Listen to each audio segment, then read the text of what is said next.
the record button. So, welcome to this session on the Sher. The Sher is a dance, as I'm sure you know, and I thought I would remind you by showing you a couple of little videos just to start with. It's based on the quadrille or contra dance. So I'm going to show you the beginning of one video and then the other bit of another, because they've got very different vibes, let's say. So I shall share the screen here and then get rid of that and hope that it shows. Yes, there. Just going to get rid of some other things as well. Oops. Okay, go away. That's a secret. I'll tell you about that later. Okay, good. All right, so if I turn this on, this is Steve Weintraub leading a Sher. You'll see various Klezmer luminaries in here. There's, there's Helene, there's, oh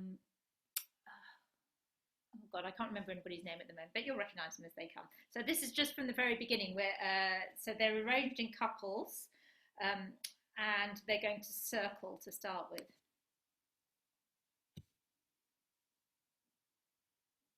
She said, hopefully.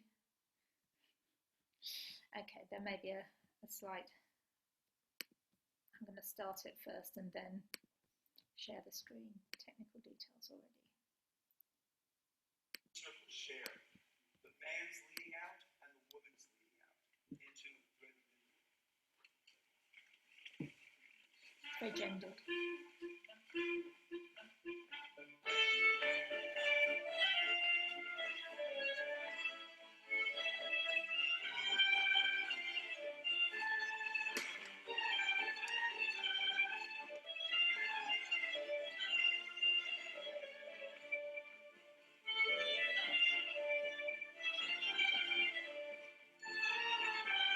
Couples in, out, in, crossover.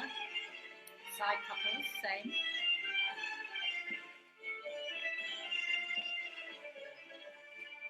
Top couples repeat.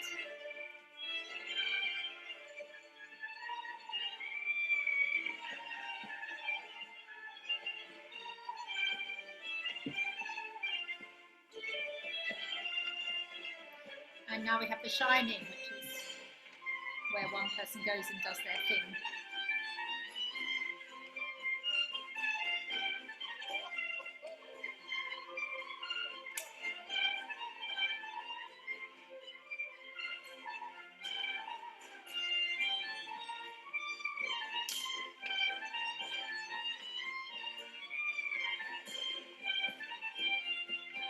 You can see Steve's the one that's going all the way around from the beginning. And now they're going to start again. No, they're going to do it for a bit longer. Interesting.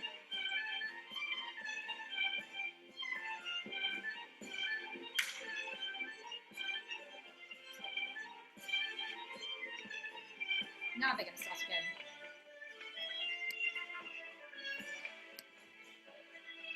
Good. I wanted to show you a little bit. A lot of the people there are professional Klezmer dancers, and you can see Sher there. I'm going to show you a little bit from the Klezmer cruise in 2017, 2007, when we went around the River Dnieper, and that was all very good fun. And we were on a boat looking at all sorts of things in the Ukraine, and there was a little band. I was really a guest, but I did get to play along.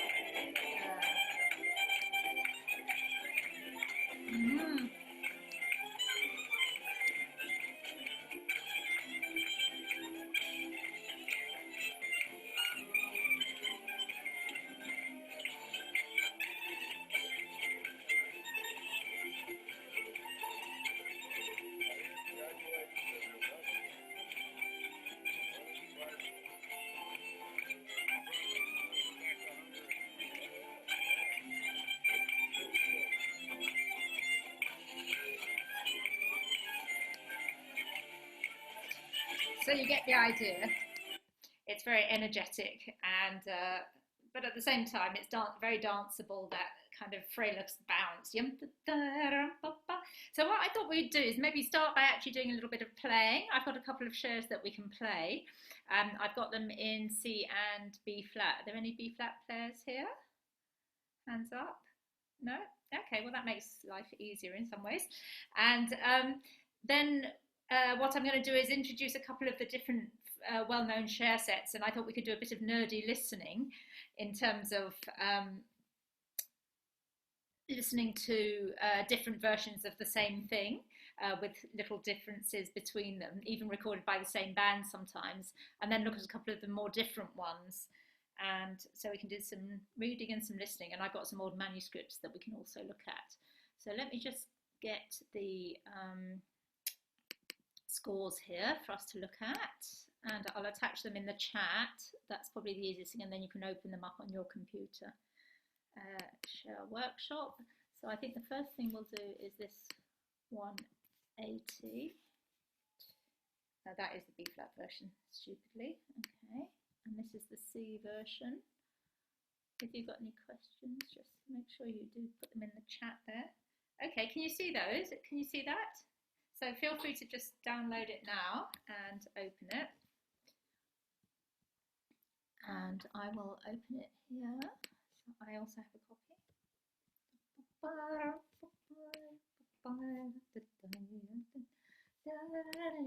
So this is one with not too many notes, so it should be fine for us to play, I hope. So probably the easiest way is if I play and then you just play along with me. 1, 2, 3.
Great. How did that go for everybody?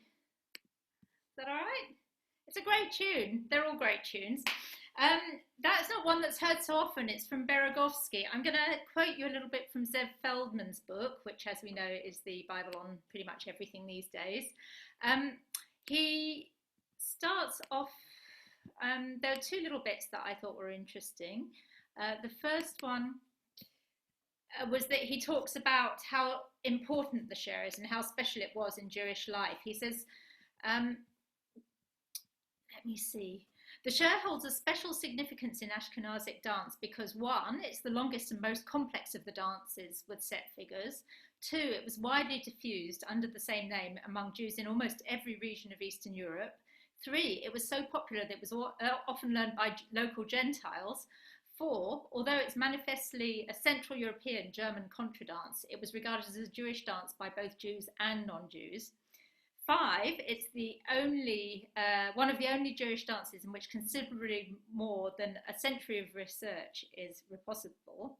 And six, it shows a direct link to the Western Baroque era, complementing the musical links mentioned above. So it was an incredibly popular dance, and it was very widespread over quite a period of time, and it was regarded as very Jewish, although it came from other types of Western European dance. He also says that on a different page, the corpus of Sher melodies is substantial, i.e. we have a lot of them. 27 in Beregovsky, 14 in Kostakovsky, 3 in the big anthology from Bessarabia, 11 to 13 tunes in the medley that was put together by Fried, plus a similar number of tunes in A. Fragish from Philadelphia, and a number of early American recordings. And also Isaac Loberin, who I was talking about the other week, has uncovered several more Shers, and I've got some of those for you here today as well. Oh dear, I'm sorry about not having music. Well, I'll sort that out later. If you put your email in the bottom, I can then email it to you later. Maybe I'll display it on screen for the next one as well. Sorry about that, Janet. Okay, what instrument are you playing, Janet? I can't see it there. Is it below the screen level? I can't hear you either. You've got no microphone, alas.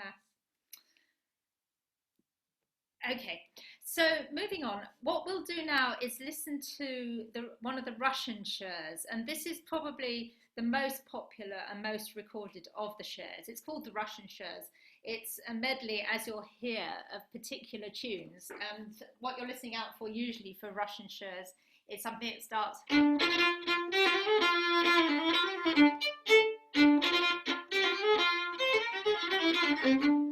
Okay. So let's start with Abe Schwartz Orchestra. Abe Schwartz was a fiddler who moved to New York around about the teens, the 19s, and he quickly developed into a band leader, an arranger, a producer. He recorded lots and lots of music under many different orchestra names. So here we have one, quite an early one, I think. Let's have a listen.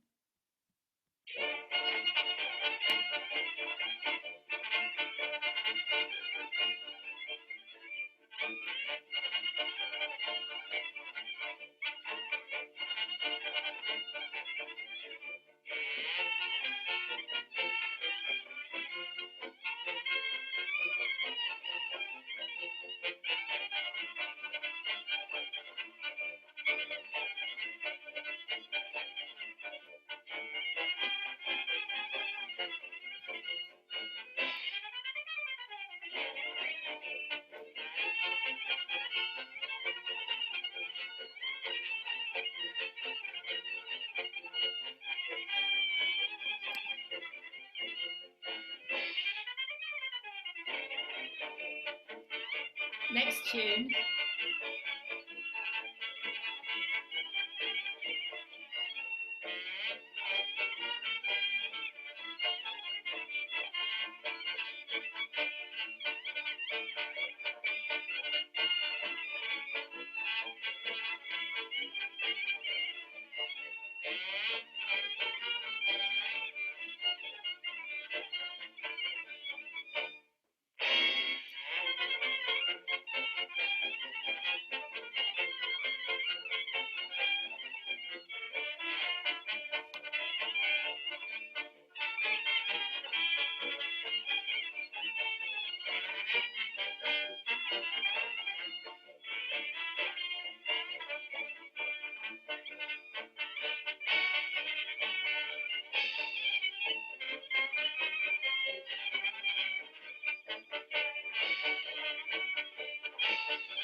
And then we're back to the top again. Well, interestingly, that is one of the ones that's the versions that's most played today, I would say, that version of the sequence of tunes.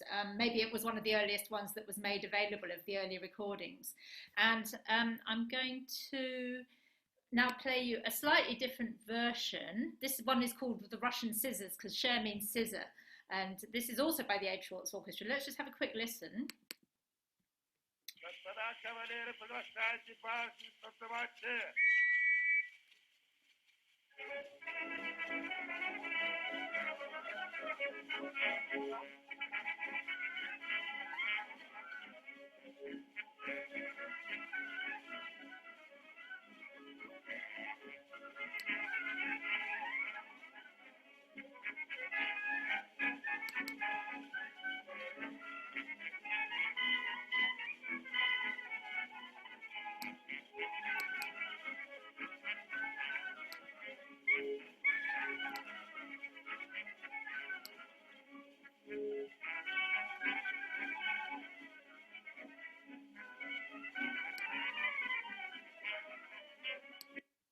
So you can hear, I would say that's an earlier version. It's much less arranged. You can hear there's a real earthiness and traditional feel to it. The other one sounds a bit more upbeat, a bit cleaner. You know, the stops are much more stoppy, as it were. But that's got, and the other version actually has a really nice tenor part. There's a nice trombone part going on it. If you're ever looking for something to transcribe rhythm parts from, the other version would be a good one for that. So you can, and this one starts rather than, and I think this is one of the features that I pick up sometimes as being quite a Sher-y thing. There's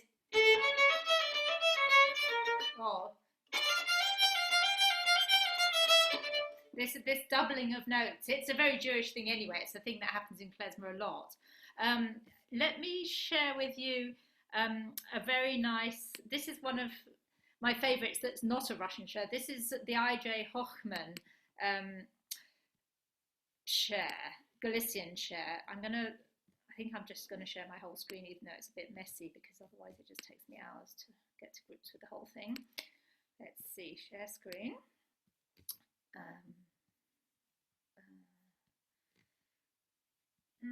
It doesn't let you. Okay, yes, desktop, here we go, share. Great. So let's make that a bit bigger. Oop. Oh, that's a complete disaster, isn't it? Okay. See if you can see that there. Okay, so this is the one that goes. Oh no, that's not the one I wanted. Damn. Okay, I'm going to share with you the other I.J. Hochman one, which is this one. And we're going to listen to it at the same time. Can you see that just about? Great. So I'm going to put on the recording audio. So ideally, I just record all this in advance, and then it would all be easy, wouldn't it?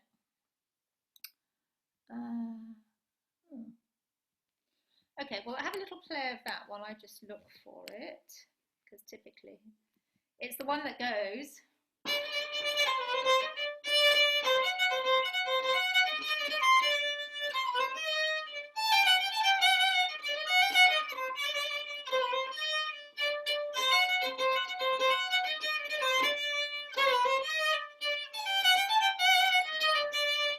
Yeah, you might recognize that. I'm going to also put that and send it to you to see if you can download it, because I think that's a better way of doing it.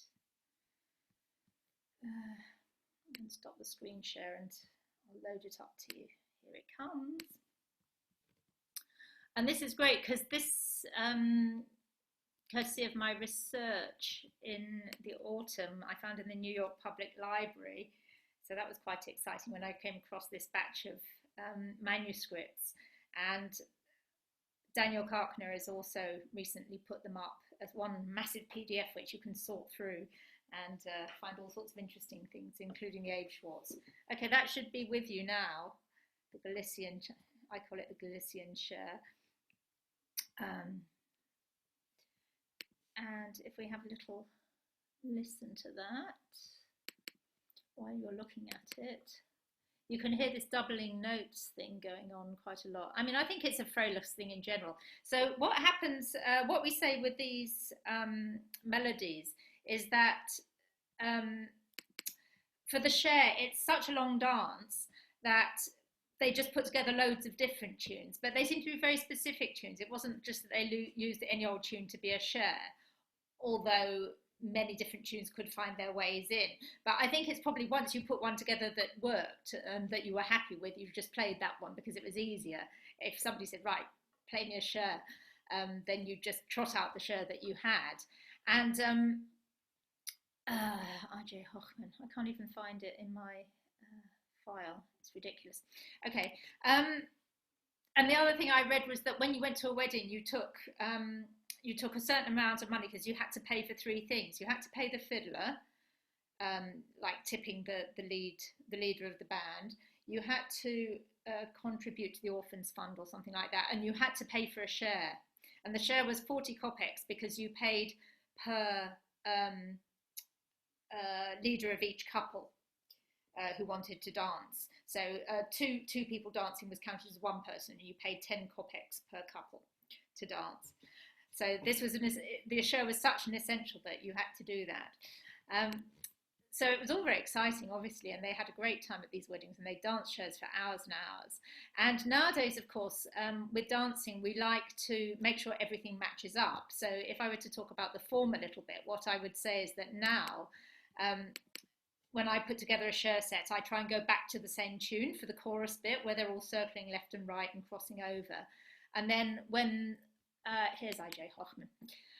And when it goes on to the bit where somebody's leading out, I try and play a different tune when somebody's shining, doing this special bit on their own and dancing with the other people. And then come back to the chorus, because then the dancers know where they are. And this is something, of course, we do in English country dancing and dancing in this country and Scottish dancing and stuff.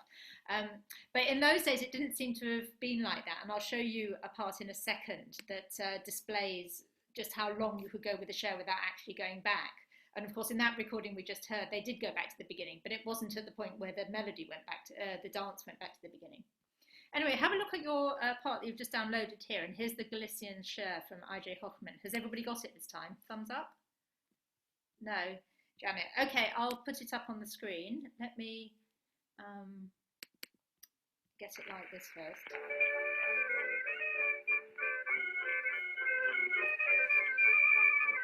And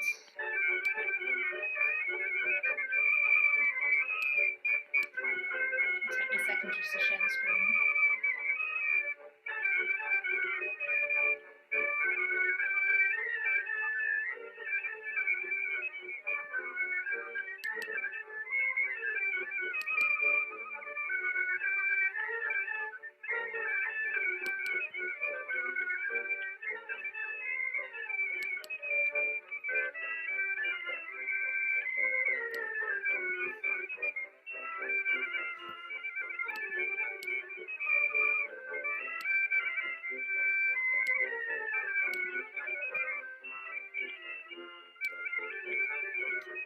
Back to the beginning.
Okay.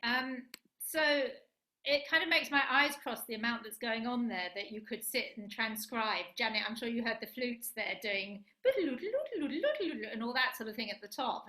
So again, a great one to actually go back to and think about what they're doing there to divine what the different parts and possibilities are. Again, there was a really nice tenor part, and you could hear the walking lines. You could also hear with the it's not like you could put the metronome on and it goes. It's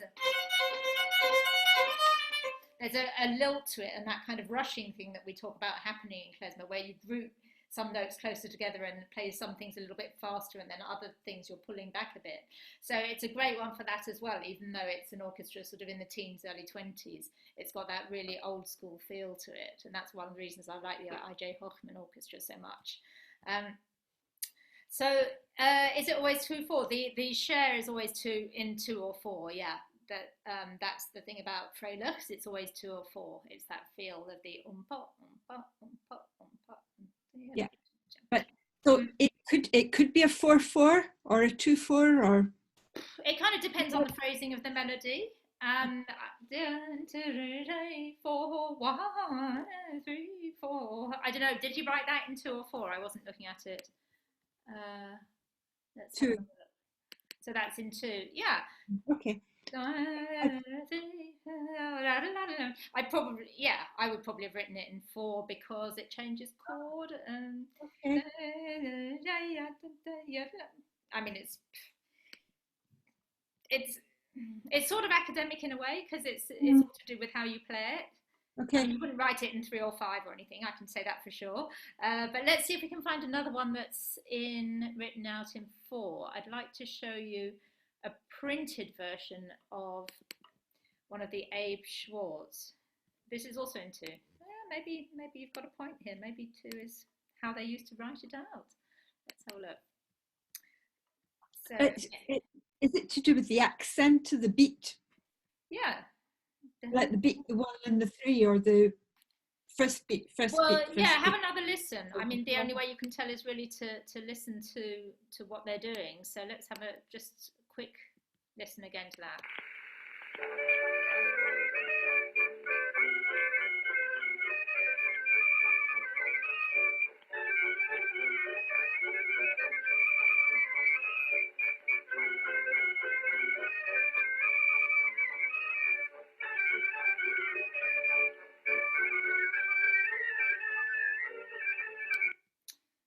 Yeah, I mean, I feel a 4 more than a 2 with that. Really, you definitely wouldn't whack the first beat of every other bar. You wouldn't play.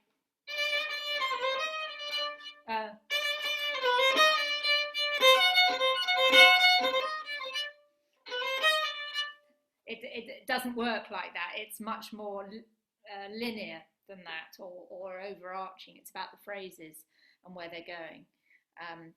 I mean, this is why it's the same as all folk music. We say it's very difficult to write it down because you don't necessarily accurately represent what's going on in real life. So these are all just approximations of what's going on, as you can tell once you start listening to it. Have a look at this. I've just uploaded the Russian Sher there, and I'll share it on the screen as well. Can you see that? Let's share the screen with this one.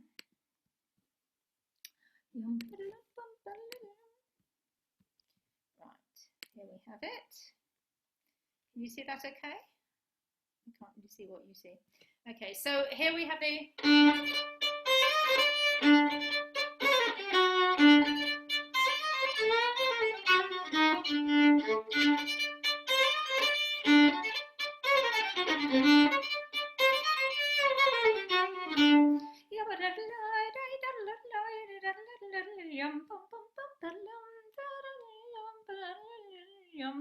That's the version I know anyway. Well, let's see.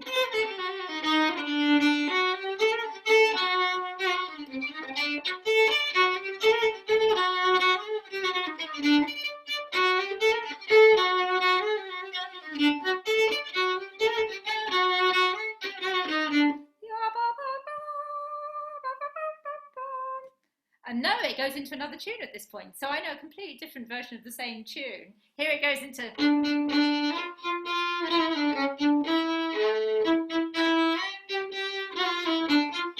Round and round, up and down, do the Russian shares, yum tum tum, tum tum. So this is one of the one that we heard that went... This is the the second one in that medley usually, but here he's paired it with another one. Let's see what happens next.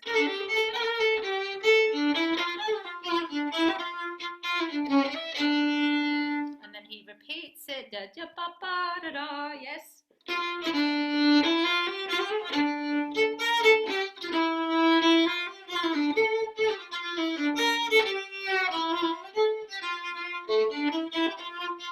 And then he repeats that, and then he has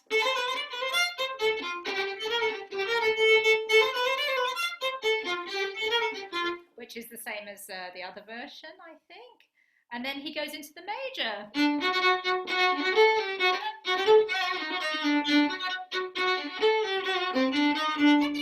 Which I think is a tune that I taught a couple of weeks ago at one session or another.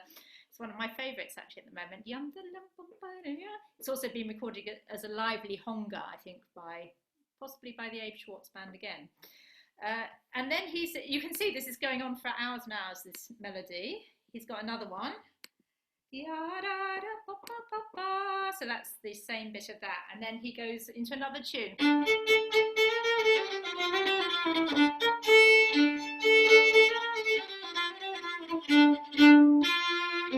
I don't know this one at all. That's interesting. Does anybody else know that one?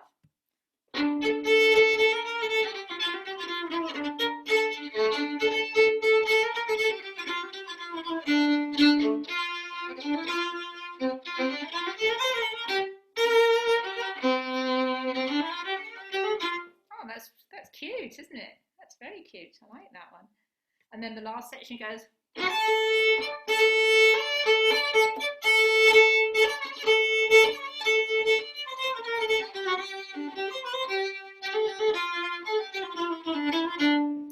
Oh, I'm definitely going to adopt that one. So you could see, you could put your own Sher together, because all you need is to take various of the sections of the other tunes that people play and whack them together in a good order. And you can see this is a really nice example of how changing the key will change the mood as you go along. So he's gone from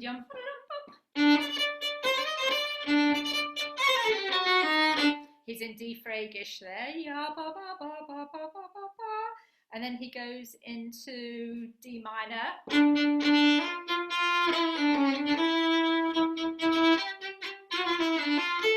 Okay, and then he moves into, let's see, that's quite a long one, which has a nice F major bit in the middle.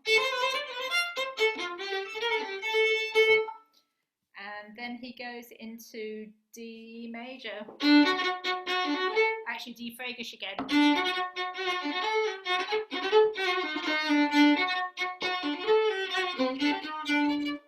Yeah, and then, not content with that, he goes back to D minor. And again, you can see with the interpretation side of things, we're never going to play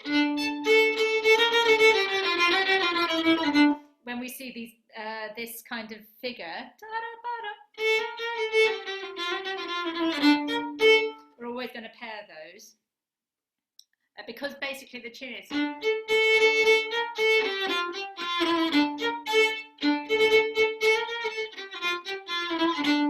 And if we were to start varying it, we wouldn't necessarily do every time. We might do.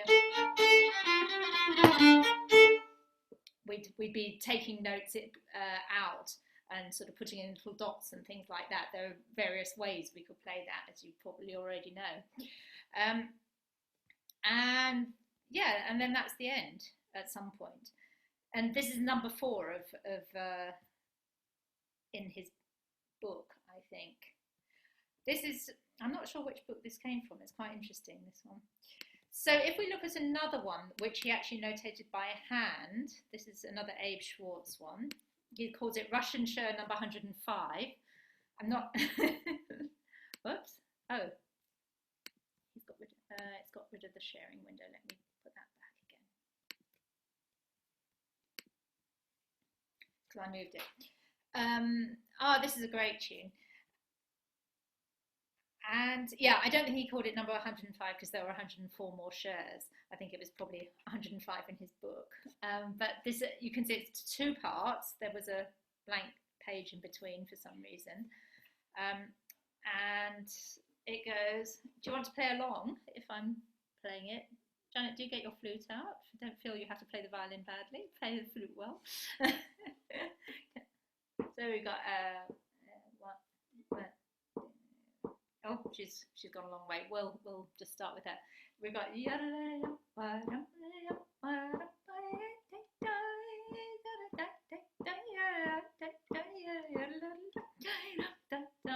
one, two, one.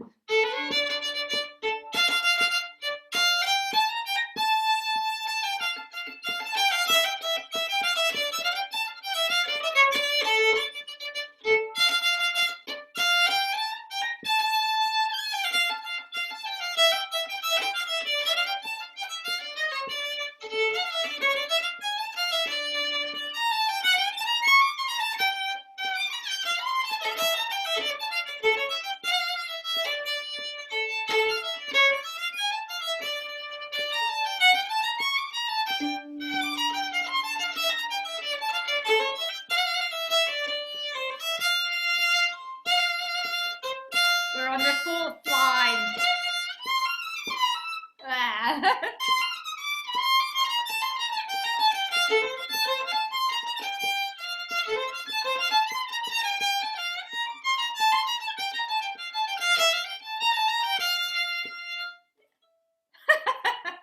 That one's challenging, isn't it? Yeah.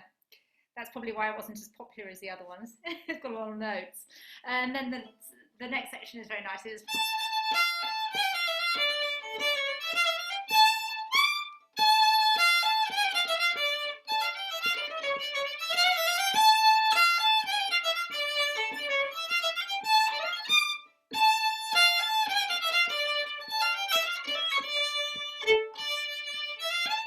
okay, and then it goes into another tune, and I know this tune.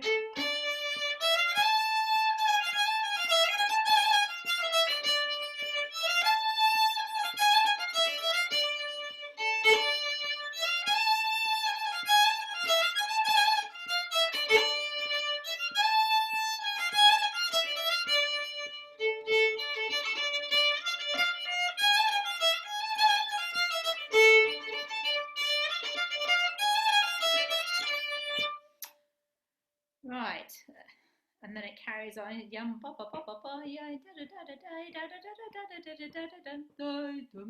That's a bit of the Bruegger's stance, isn't it? They're quoting there. Interesting. And then it goes to a shout chorus. 1, 2, 1, 2.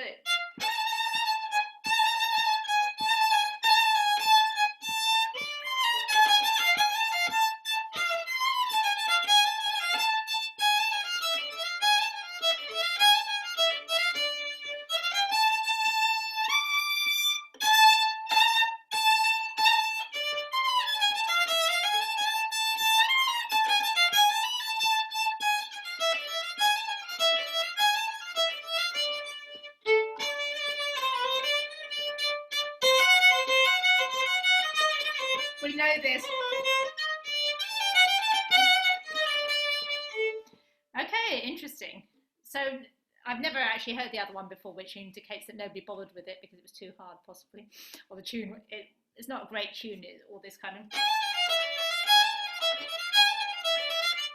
Not very exciting as far as I'm concerned. But then we come to the one that we just did from the I.J. Hochman manuscript.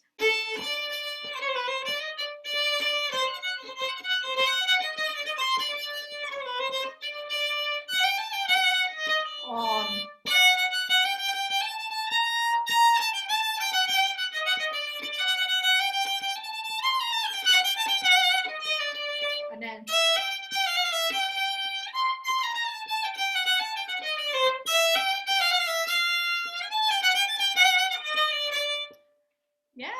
almost note for note. And then guess what? We've got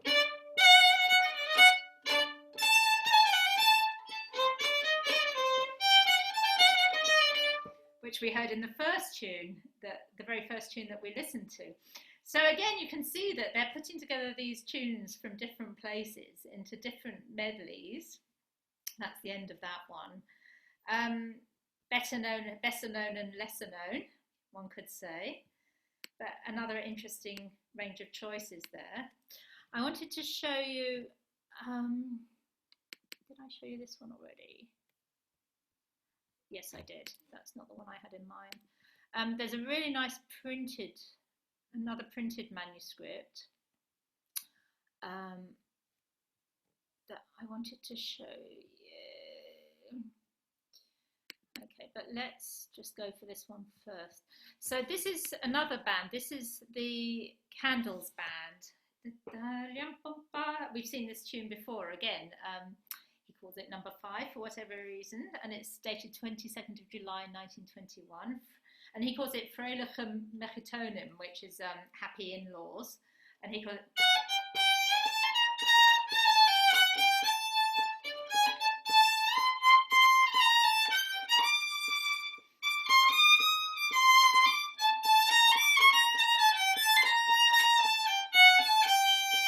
So that's exactly the tune we just saw somewhere else there. Up and down, round and round, do the Russian shares. You'll remember me doing that. Ah, it stopped again. It's because it doesn't like me going to a different part. And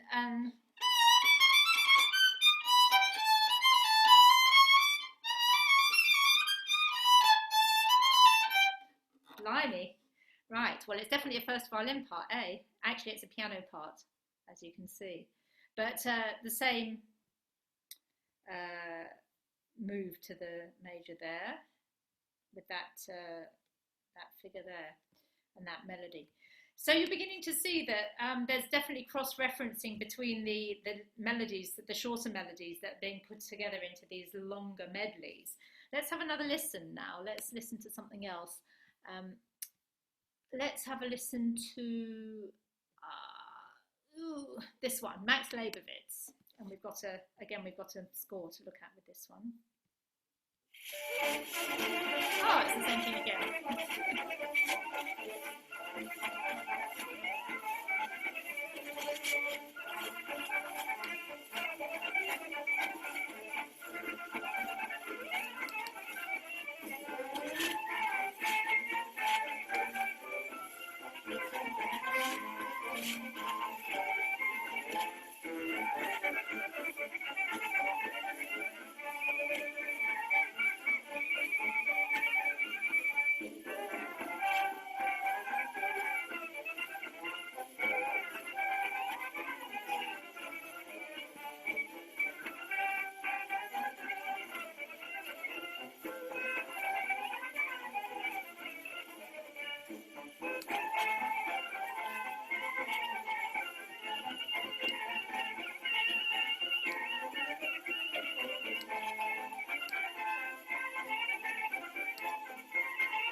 Oh, it's gone back to the beginning again. Interesting.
So that's interesting, isn't it? Because his manuscript goes on to another melody, but for the recording, he chose to use the same tune. So he, after that last section,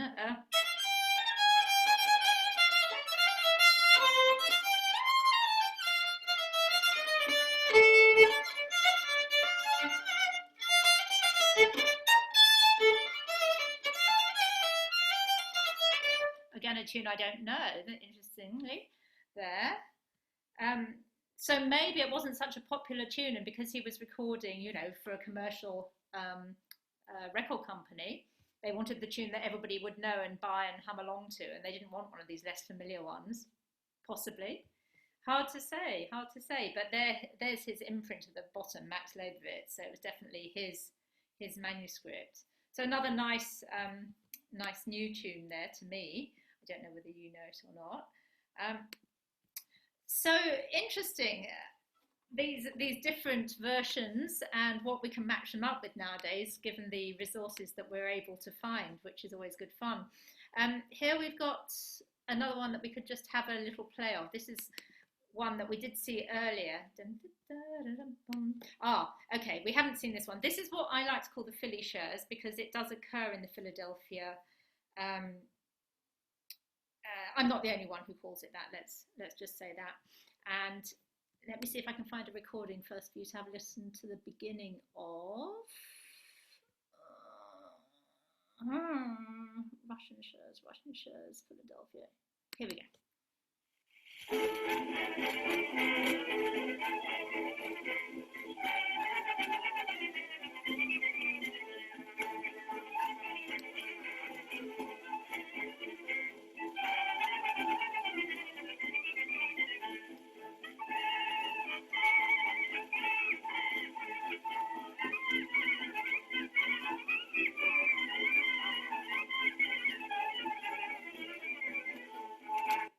Okay, there are various, again, it tends to sometimes switch from one tune to another one at that point. I know it's a different second part, but let's have a quick look at that. Should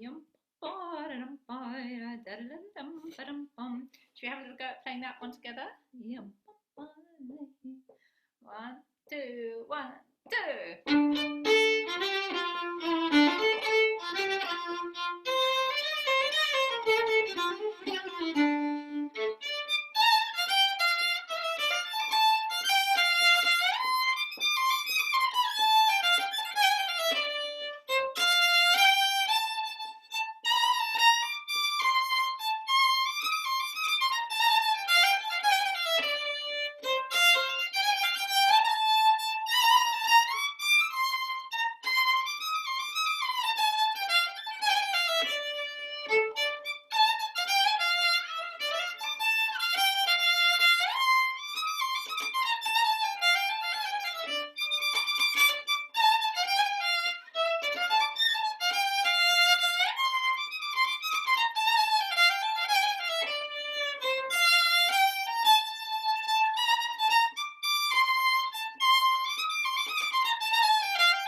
Yes, well, as we know, it definitely wouldn't finish there, that tune. And I think I have another version here. Let me just see, which comes from, oh, completely wrong files I'm looking at there, which comes from the Kostkowski book, which is now known as the Ultimate Sher, and should appear, here it is.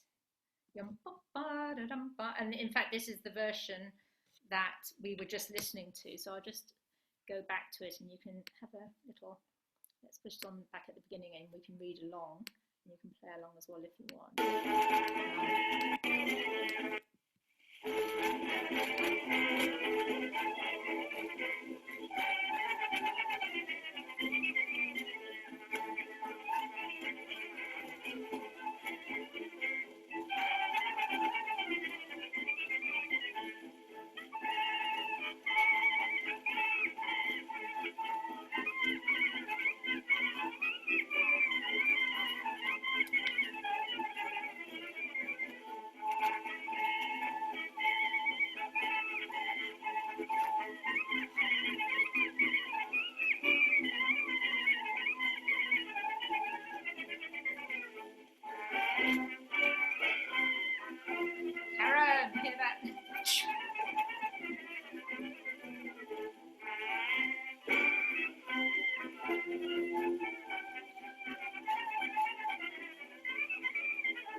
so he's missed out. Interesting. Okay, that's very interesting. So that missed out the next section or two for some reason, and went on to this.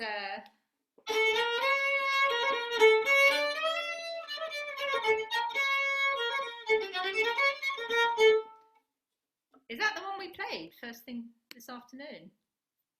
I think it might have been. I can't remember now. Was it that one? No,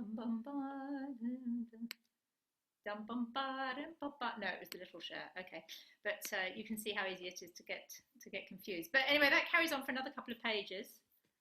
I'll just keep flicking up like that. So, oh, and then we come to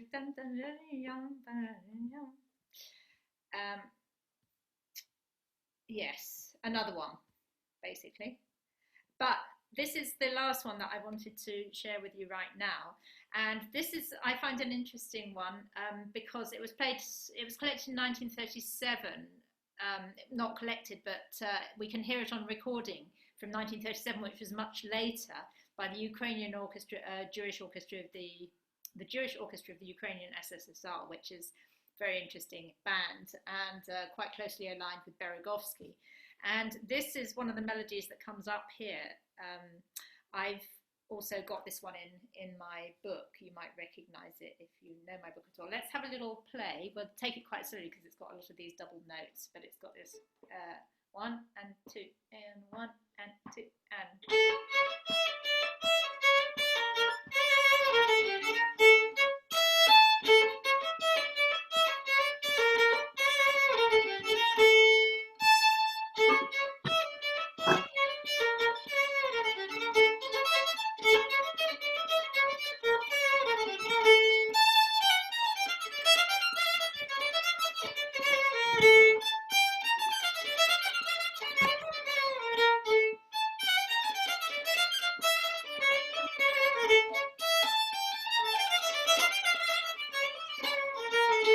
Noticed that nobody was playing along with me, so I went a bit faster. And then we've got this.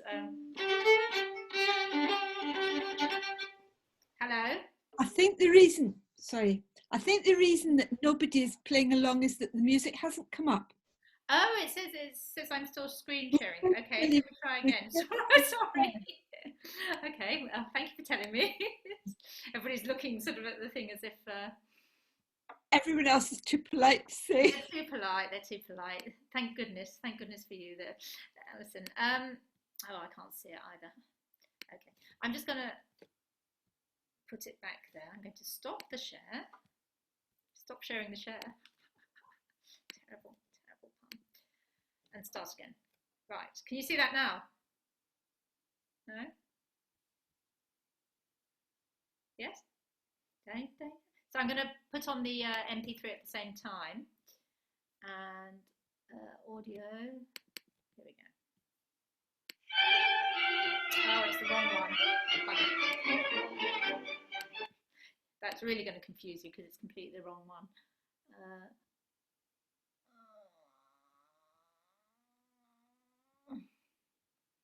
Have a little play while I'm just fiddling around with this.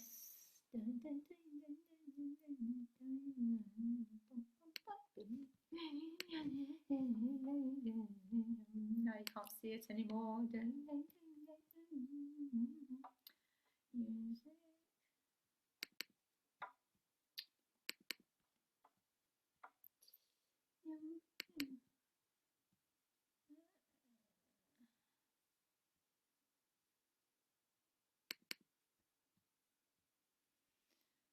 Okay, let's try that again.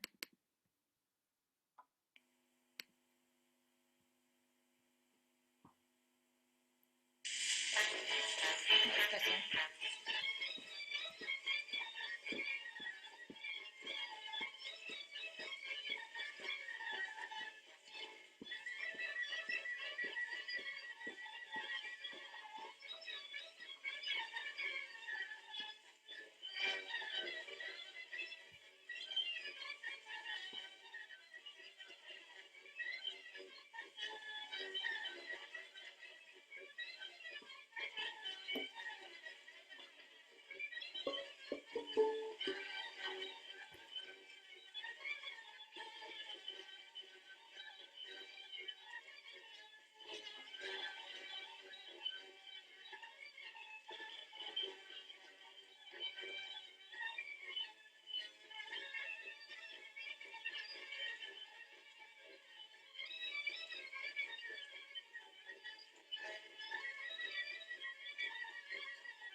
etc., etc. Okay, so you can hear again the version that we're listening to is not exactly the version that's notated, whereas the other ones where it was notated by the same person whose orchestra was playing, it was a lot closer, which is always interesting to be able to do.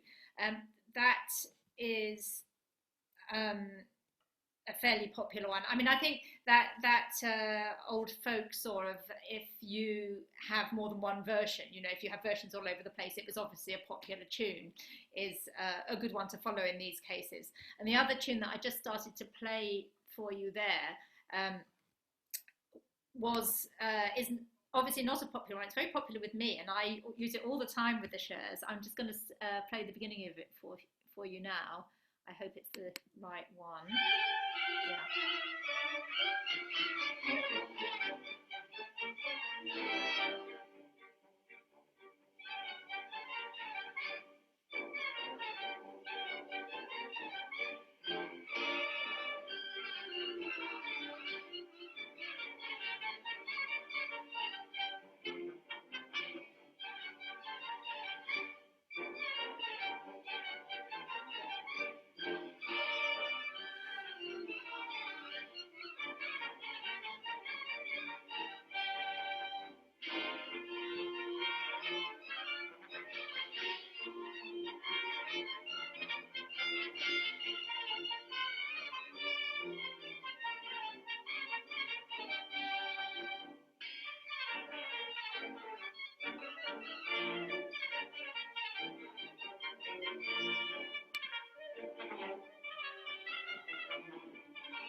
And then they go back to the beginning.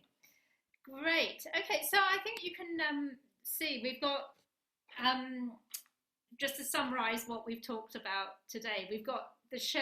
It's a great dance. It can go on for a long time, and therefore they used to have a lot of tunes. Nowadays we might arrange the tunes so that you have a chorus and then another bit for the Shining. But in those days they just carried on playing straight through. They didn't really seem to care much about whether the pattern of the dance fitted the pattern of the melodies. And it could be that in particular communities it did, but then that was forgotten later on, because in the States, by the time it got to the States, it was described that they would just kind of play these strings of tunes. We now have quite a few manuscripts that we can compare with the audio, as it were, from the original recordings, which is quite exciting. And we can hear earlier and later recordings or different bands playing the same melody even, which is great because we can hear the difference in the versions that they know, who, you know, almost who's playing together and which version they know, because there are obviously various different ones, and you can hear the ornamentation varies, and you know, the notes vary, the arrangements vary. And so that's really great for actually if you want to go and learn a bit more about klezmer orientation also, but ornamentation, because you can listen to these different versions and see how they're playing the same thing in X number of different ways, even within the same recording. Does anybody have any questions at this point? There's a question here actually. Do you find the Shers to have lyrics?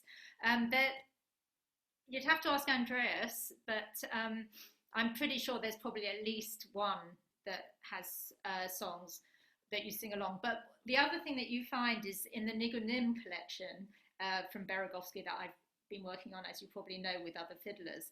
The second half is tunes for dancing, and there are Shers in there.